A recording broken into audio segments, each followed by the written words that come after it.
আজ তৈরি করেছি মুগ ডালের রসবড়া। কিভাবে তৈরি করছি সেটাই তোমাদের সাথে শেয়ার করছি। এখানে 100 গ্রাম মুগ ডাল আমি নিয়েছি। এটা এমনি ভেজে নেইনি, কাঁচা মুগ ডাল আছে। আমরা তো সাধারণত বিউলি ডালের রসবড়া খেয়ে থাকি, এটা মুগ ডালের।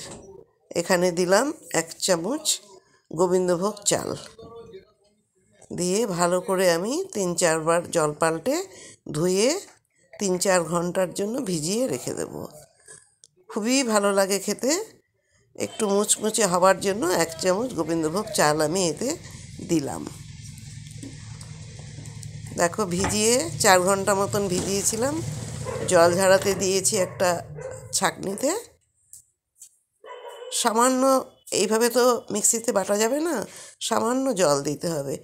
এই 1 চামচ মতন জল দিয়ে আমি, ওই যে জলটা আছে এই জলটা দিয়ে আমি মিক্সিতে পেস্ট করে নেব। বেশি জল দিলে বড়াগুলো ভালো হবে না।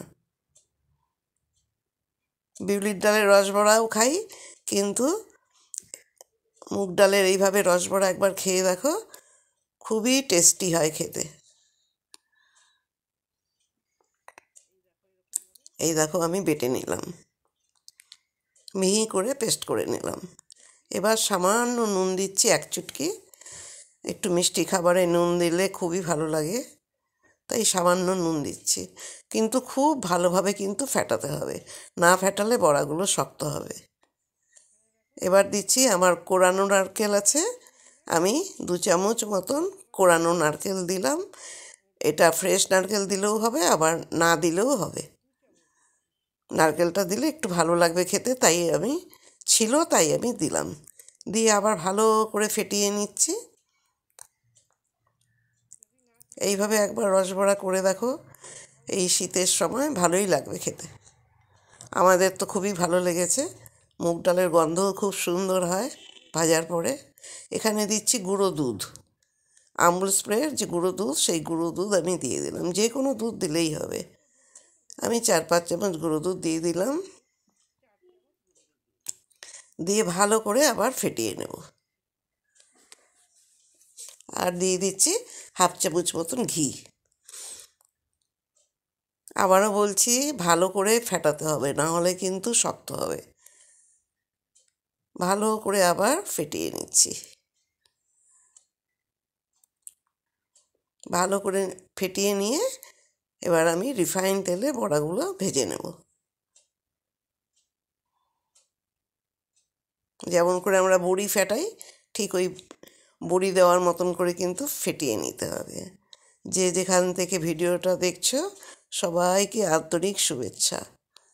এই দেখো, রিফাইন তেল দিয়ে রেখেছি, দিয়ে আমি বড়াগুলো তৈরি করে নিচ্ছি।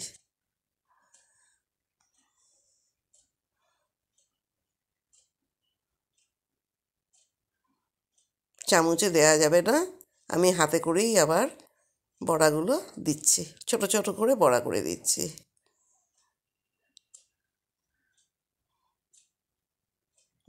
মিডিয়াম টু লো ফ্লেমে আমি রিফাইন অয়েলে বড়াগুলো ভেজে নেব লাল লাল করে।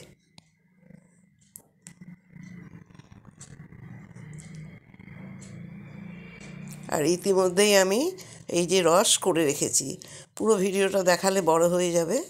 1 কাপ চিনি, 2 কাপ জল দিয়ে আর 2টো এলাচ দিয়ে আমি রসটা তৈরি করে নিয়েছি। এবার দেখো, এতে রসে আমি বড়াগুলো দিয়ে দিলাম। দিয়ে 5 মিনিট পর আমি দেখাচ্ছি কিন্তু। দেখো, ভেজে নিয়ে আমি রসে দিয়েছি। হালকা গরম ছিল রসটা আমি আর কড়া দেখালাম না। সবাই খুব ভালো থেকো, সুস্থ থেকো, সাথে থেকো। এইভাবে একবার শীতের সময় মুগ ডালের রসবড়া বানিয়ে খাও। কমেন্ট করে আমাকে জানিও কেমন লাগলো। পরবর্তী ভিডিওতে আবার দেখা হবে।